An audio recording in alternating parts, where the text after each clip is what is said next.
Hi everyone, hope you're doing well from wherever you're watching this channel, depending on your time zone.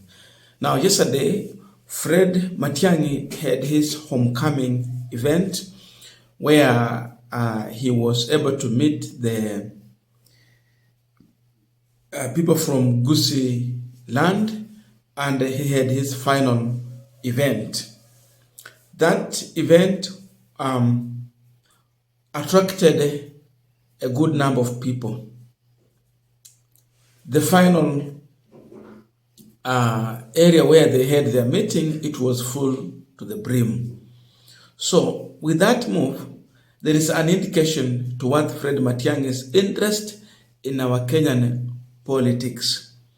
Of course, Matiangi has made it clear that he will be here looking for the votes in order to become the president of the Republic of Kenya. So he has declared his interest very clear. But two major things have happened which lift Fred Matiangi's dream to be the president of the Republic of Kenya. Number one, Fred Matiangi was able to attract the people. So they came out in their numbers. Number two, the issue of resources also comes to play. So in every town that he visited, there were people. In every route that he took, there was the presence of the people. That is acceptance right from home before you get to any other place. So this first step is so much important, and people were looking at that. After those opponents of Matiangi were looking at this so that they can find a way to counter on this, the acceptance from the people.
Matiangi tried to plant a sense of hope among the people, and he was clear in his statement: let us not pretend we have serious problems or challenges, but he's assuring people that let us have peace, let us not lose hope in our country.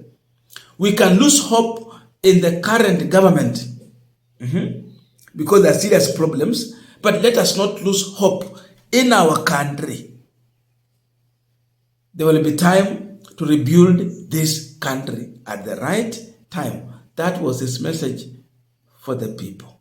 Yeah, I want to tell you this, my friends.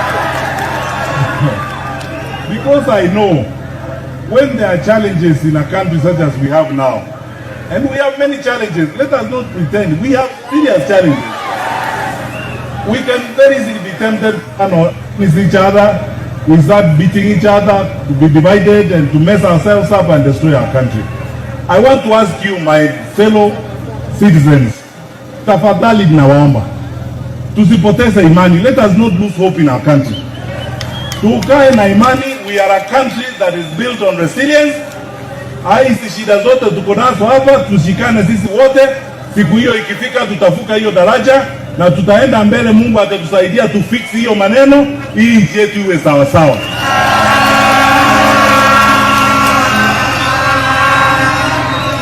Tumekubaliana?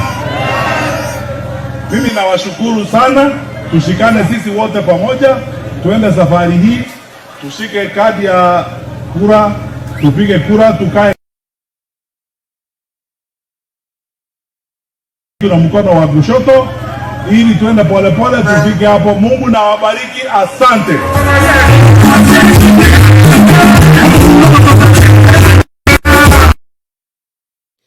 Now, I want us to continue with the panel discussion, but I have a quick request for those who are watching the channel and you have not yet subscribed, please consider subscribing. To our returning subscribers, I must say thank you so much.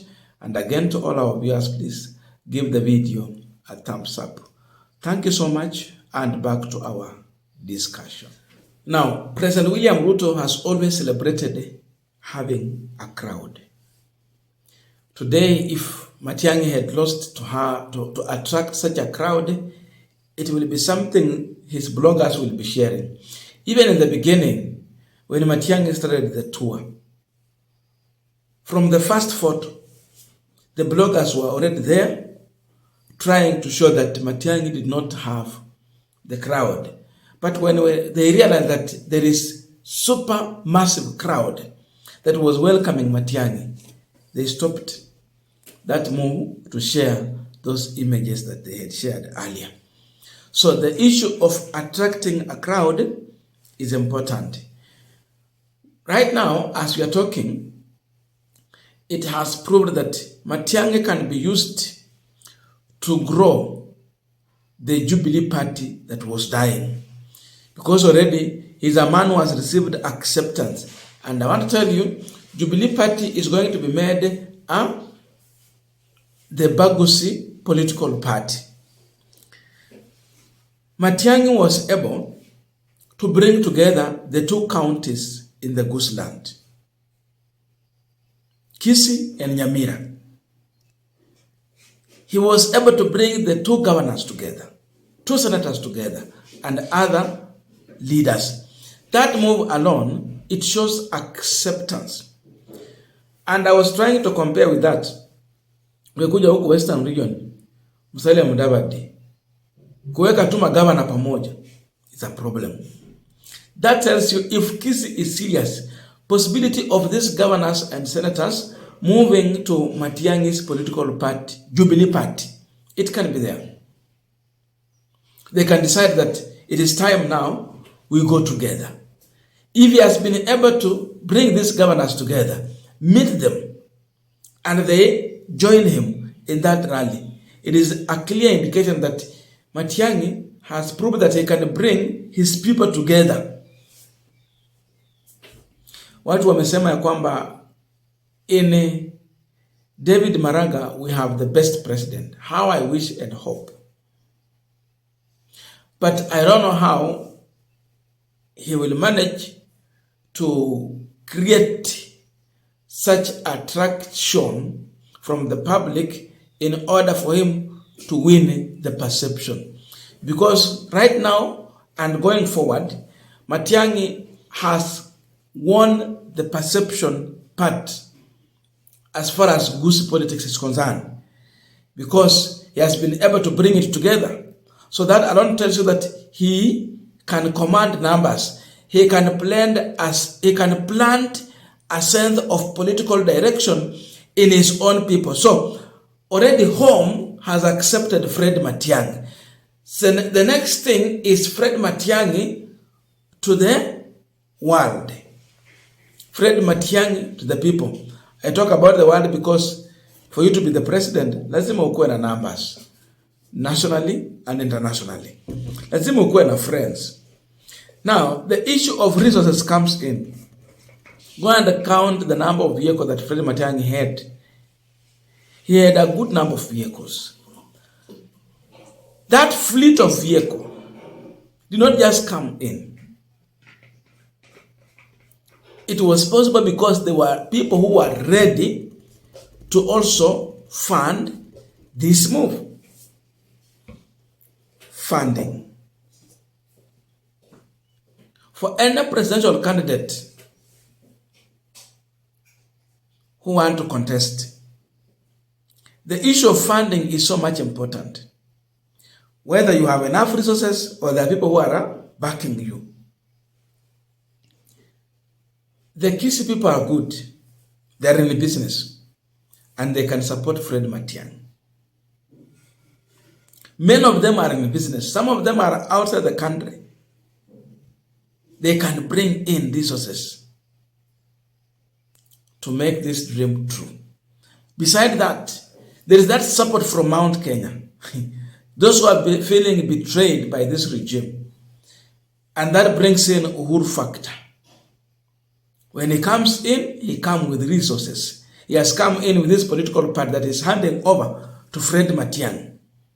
He will come in with Mount Kenya Foundation.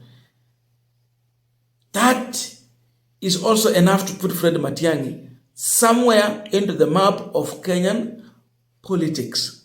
So the only task that Matiangi has remained with is now to get out from the Kisi, from the Nyamira to the world.